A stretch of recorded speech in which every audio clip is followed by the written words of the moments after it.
नमस्कार। मैं Pankaj Shukla Malay academy से। और कैसे हैं? आशा है अच्छे होंगे, स्वस्थ होंगे और प्रसन्न होंगे। मेरी तो ईश्वर से ही प्रार्थना है कि आप लोग हमेशा स्वस्थ रहें और प्रसन्न रहें। आज मैं आपको समास के बारे में बताऊंगा। तो समास दो शब्दों या पदों के मेल को कहते हैं। समास का अर्थ होता है संक्षेप।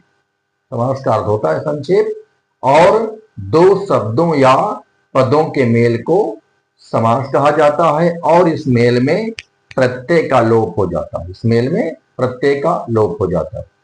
देखिए, जब दो शब्दों या पदों के बीच परस्पर संबंध बताने वाले प्रत्यय का लोप हो जाता है, प्रत्यय या शब्दों का लोप हो जाता है, तो उससे एक नया और स्वतंत्र शब्द बनता है। ठीक, जब दो शब्दों या पदों के बीच परस्पर संबंध बताने वाले शब्द या प्रत्यय का लोप हो जाता है, तो उससे एक नया और स्वतंत्र शब्द बनता है। और इसी स्वतंत्र शब्द को सामासिक शब्द कहा जाता है और इसी संयोग को समास कहा जाता है। ठीक, इन्हीं शब्दों या पदों के संयोग को समास कहा जाता है। देखिए, समास और संधि में अंतर। संधि वर्णों के बीच में होती है और समास शब्दों के बीच में होता है। वर्णों के मेल को संधि कहा जाता है और शब्दों या पदों के मेल को समास कहा जाता है। ठीक, संधि में संधि विच्छेद होता है और समास में विग्रह होता है। ठीक, संधि में संधि विच्छेद होता है और समास में विग्रह होता है। जैसे रसोई घर, रसोई घर की संधि विच्छेद होगी रसोई प्लस घर, लेकिन समास इसका जो विग्रह होगा, सामासिक विग्रह होगा, वो होगा रसोई के लिए घर। संधि विच्छेद रसोई प्लस घर और सामासिक विग्रह रसोई के लिए घर। ठीक, तो संधि में विच्छेद होता है और समास में विग्रह होता है। आइए मैं आपको समास के भेद बताता हूं। देखिए, समास के मुख्यतः चार भेद होते हैं। पहला अव्ययी भाव समास, दूसरा तत्पुरुष समास, तीसरा द्वंद्व समास और चौथा बहुब्रीहि समास। कुछ लोग समास के 6 भेद भी बताते हैं। वैसे 6 भेद मतलब अव्ययी भाव समास, तत्पुरुष समास, कर्मधारय समास, द्विगु समास, द्वंद्व समास और बहुब्रीहि समास। लेकिन ये कर्मधारय समास और द्विगु समास ये तत्पुरुष समास के अंतर्गत ही आते हैं। ठीक, आते हैं। आइए बताता हूं आपको मैं। पहला समास है अव्ययी भाव समास। जिस समास का पहला पद अव्यय हो, जिस समास का पहला पद अव्यय हो उसे अव्ययी भाव समास कहा जाता है। इसमें पहला पद प्रधान होता है। अव्ययी भाव समास में पहला पद प्रधान होता है और इसका जो है पहला पद अव्यय होता है। अव्यय मतलब जहां पर प्रति, यथा, आ, बे, बा, भर पहले जहां पर लगा हो तो वहां पर अव्ययी भाव समास होता है। इसके उदाहरण देखिए। प्रतिदिन, यथाशक्ति, आजन्म, बेकाम, आमरण, यथाक्रम, यथाविधि। तो जहां पर पहला शब्द अव्यय हो, मतलब यथा, बे, बा, भर, जहां पर ये पहले लगे हो वहां पर अव्ययी भाव समास होता है। ठीक, अब आते हैं हम तत्पुरुष समास। तो जिस समास का दूसरा पद प्रधान होता है, जिस समास का दूसरा पद प्रधान होता है उसे तत्पुरुष समास कहा जाता है। इसके देखिए 6 भेद है। कर्म तत्पुरुष, करण तत्पुरुष, संप्रदान तत्पुरुष, अपादान तत्पुरुष, संबंध तत्पुरुष, अधिकरण तत्पुरुष। देखिए, इसमें कर्ता और संबोधन को छोड़कर बाकी जो कारक चिन्ह हैं उनके सबके तत्पुरुष इसमें होते हैं। और जो कारक चिन्ह आ जाए उसी का तत्पुरुष हो जाता है। जैसे कर्म का कारक चिन्ह आ जाए तो वहां पर कर्म तत्पुरुष हो। देखिए, तत्पुरुष के जो भेद, कर्म तत्पुरुष बताता हूं। कर्म स्वर्ग प्राप्त, स्वर्ग को प्राप्त। यहां पर को आ रहा है क्योंकि कर्म का जो है विभक्ति क्या होती है? को।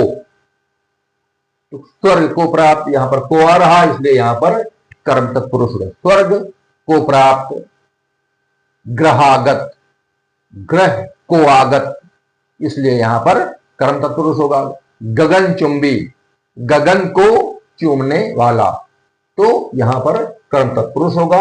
और जहां पर को आ जाए बीच में विग्रह करने पर, वहां पर कर्म तत्पुरुष होगा। ठीक, जहां पर विग्रह करने में को आ जाए वहां पर कर्म तत्पुरुष होगा।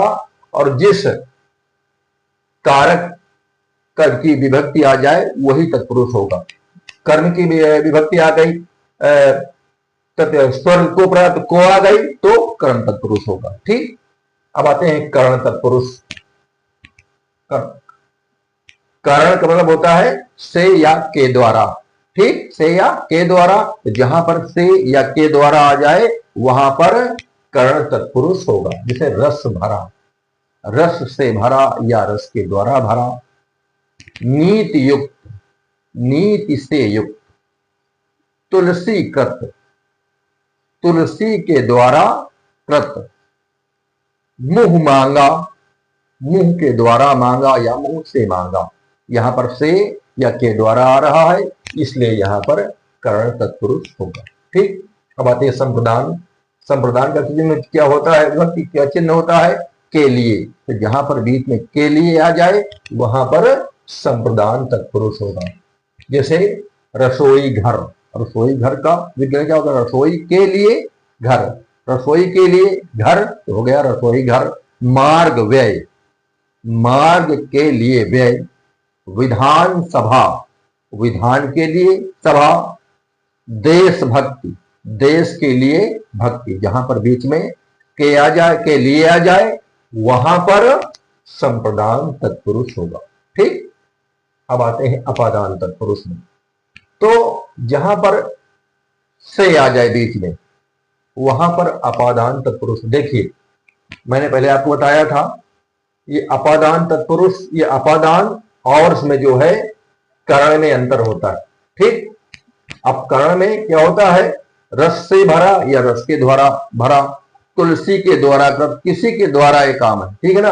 अपादान तत्पुरुष से मतलब अलग होने, जहां पर अलग होने का भाव हो वहां पर अपादान होता है। धर्म से भ्रष्ट, धर्म भ्रष्ट मतलब धर्म से भ्रष्ट, धर्म से वो आदमी अलग हो रहा इसलिए वो धर्म भ्रष्ट। तो धर्म से भ्रष्ट तो क्या हो गया? धर्म भ्रष्ट। धनहीन, धन से हीन, धन से अलग हो रहा है। धनहीन, धन से हीन। दूरागत, दूर से आगत। ऋण मुक्त, ऋण से मुक्त। बलहीन, बल से हीन। पदच्युत, पद से च्युत। तो जहां पर ये से आ जाए विग्रह करने पर वहां पर अपादान तत्पुरुष होगा। ठीक, अब आते हैं संबंध तत्पुरुष। तो यहां पर का की के बीच में आ जाए वहां पर संबंध तत्पुरुष होता है। जैसे गंगा जल, गंगा जल का अर्थ हुआ गंग, विग्रह क्या हुआ? गंगा का जल। ठीक, गंगा का जल, गंगा जल का विग्रह हुआ गंगा का जल, इसलिए यहां पर संबंध तत्पुरुष होगा। सेनापति, सेना का पति। राज दरबार, राजा का दरबार। अन्न दाता, अन्न का देने वाला या अन्न का दाता। ठीक, देश सेवा, देश की सेवा। राम राज्य, राम का राज्य। तो जहां पर का की के आ जाए वहां पर ये संबंध तत्पुरुष होगा। ठीक, अब आते हैं अधिकरण तत्पुरुष। तो जहां पर में और पर आ जाए वहां पर अधिकरण तत्पुरुष होता है। ठीक, जैसे ग्रह प्रवेश, तो ग्रह में प्रवेश। आप बीती, आप पर बीती। कवि श्रेष्ठ, कवियों में श्रेष्ठ। ठीक, कवि श्रेष्ठ मतलब कवियों में श्रेष्ठ। तो यहां पर क्या होगा? अधिकरण तत्पुरुष। ग्रह प्रवेश, ग्रह में प्रवेश, प्रवेश। तो जहां पर विग्रह करने पर में आ जाए तो वहां पर अधिकरण तत्पुरुष होगा। ठीक, अब आते हैं हम कर्मधारय। देखिए, ये कर्मधारय और द्विगु, इनको भी तत्पुरुष का ही भेद माना गया है। कर्मधारय समास, तो जहां पर पहला और दूसरा पद विशेषण विशेष या उपमेय उपमान हो वहां पर कर्मधारय समास होता है। ठीक, जहां पर दोनों पद विशेषण विशेष या उपमेय उपमान हो वहां पर कर्मधारय समास होता है। जैसे महाकवि, महान है जो कवि, महा क्या है, विशेषण है, और कवि है विशेष। महान है जो कवि। ठीक, पीत सागर, पीला है जो सागर। देखिए इसमें विग्रह करने पर यह आता है कि महान है जो कवि, पीला है जो सागर। तो इसमें जो है जो बीच में लग जाए तो समझो कर्मधारय है। महाकवि, महान है जो कवि, पीत सागर, पीला है जो सागर, महावीर, महान है जो वीर, नील कमल, नीला है जो कमल। ठीक हो गई, महावीर, नील कमल, नीला विशेषण है और कमल विशेष है। तो यहां पर विशेषण विशेष से आ रहा है, इसलिए यहां पर कर्मधारय समास होगा। जैसे और देखिए बताता हूं आपको मैं, उपमेय और उपमान जहां पर आ जाए वहां पर भी कर्मधारय समास होता है। जैसे चंद्रमुख, चंद्रमा के समान मुख, चरण कमल, कमल के समान चरण, लौह पुरुष, लौह के समान पुरुष। तो जहां पर विशेषण विशेष या उपमेय और उपमान आ जाए वहां पर कर्मधारय समास होता है। ठीक, अब आते हैं द्विगु समास। तो जब पहला पद, जहां पर पहला पद संख्यावाचक हो वहां पर द्विगु समास होता। जैसे पंचवटी, पंचवटी में पहला संख्यावाचक है। त्रिफला, त्रिफला में पहला संख्यावाचक है। चौराहा, चौराहा में पहला संख्यावाचक है। नवग्रह, नवग्रह में पहला संख्यावाचक है। नवरत्न, नवरत्न में भी पहला संख्यावाचक है, इसलिए यहां पर द्विगु समास होगा। तो जहां पर पहला पद संख्यावाचक हो वहां पर द्विगु समास होता। ठीक, अब आते हैं हम द्वंद्व समास। जहां पर दोनों पद प्रधान हो, जहां पर दोनों पद प्रधान हो वहां पर द्वंद्व समास होता। ठीक, जहां पर दोनों पद प्रधान हो वहां पर द्वंद्व समास होता है। जैसे सीताराम, ठीक, सीताराम, माता पिता, भाई बहन, पाप पुण्य, लव कुश, ठीक, राधे कृष्ण। ठीक, यहां पर जो है दोनों पद प्रधान है, इसलिए यहां पर द्वंद्व समास होगा। यहां पर दोनों पद प्रधान होते हैं और वहां पर द्वंद्व समास होता। ठीक, अब आते हैं हम बहुब्रीहि समास। तो बहुब्रीहि समास में दोनों पद प्रधान नहीं होते, कोई पद प्रधान नहीं होता, एक तीसरा पद प्रधान होता है। जहां पर दोनों पद प्रधान ना हो और उसका एक तीसरा अर्थ निकल आए, उसमें एक तीसरा पद प्रधान हो वहां पर बहुब्रीहि समास होता। ठीक, जहां पर दोनों पद प्रधान नहीं होते, एक तीसरा पद, एक अन्य पद प्रधान होता है, वहां पर बहुब्रीहि समास होता। जैसे वीणा पाणी, जिसके हाथ में वीणा है, वीणा किसी के हाथ में भी हो सकती है, लेकिन यहां वीणा पाणी का अर्थ है सरस्वती जी का।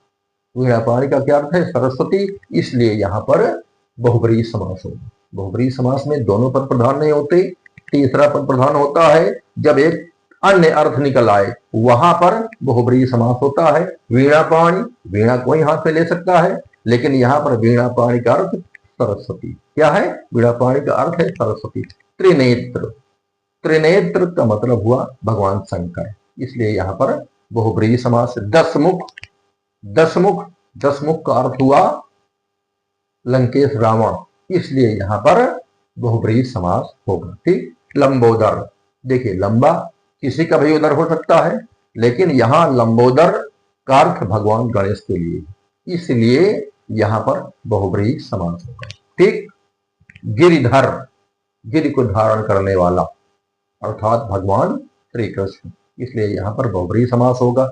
चंद्रशेखर, चंद्रशेखर जिसके सिर पर चंद्रमा है अर्थात भगवान शंकर। ठीक, एक तीसरा पद निकल रहा है, अन्य पद निकल रहा है, इसलिए यहाँ पर बहुब्रीहि समास होगा। एक दंत हो सकता है बहुत से लोगों के एक दांत हो, लेकिन यहाँ पर एक दंत का अर्थ भगवान गणेश, एक दंत भगवान गणेश के लिए प्रयोग हो रहा है, इसलिए यहाँ पर बहुब्रीहि समास होगा। जब दोनों पद प्रधान न हो, एक अन्य पद प्रधान हो, एक अन्य अर्थ निकले दोनों से, वहां पर बहुब्रीहि समास होता है। ठीक, देखिए मैं आपको बताता हूं। अव्ययी भाव समास, अव्ययी भाव समास में प्रथम पद प्रधान होता है। ठीक, तत्पुरुष समास, तत्पुरुष समास में दूसरा पद प्रधान होता है। द्वंद्व समास, द्वंद्व समास में दोनों पद प्रधान होते हैं। और बहुब्रीहि समास में कोई पद प्रधान नहीं होता, एक अन्य पद प्रधान होता है। पहला पद प्रधान अव्ययी समास, अव्ययी भाव समास, पहला पद प्रधान तत्पुरुष समास, दूसरा पद प्रधान द्वंद्व समास, दोनों पद प्रधान। और बहुब्रीहि समास कोई पद प्रधान नहीं होता, एक अन्य पद प्रधान होता है। ठीक, ये रहा आपका समास, समास आपका समाप्त हो गया। आज के लिए इतना ही, नमस्कार।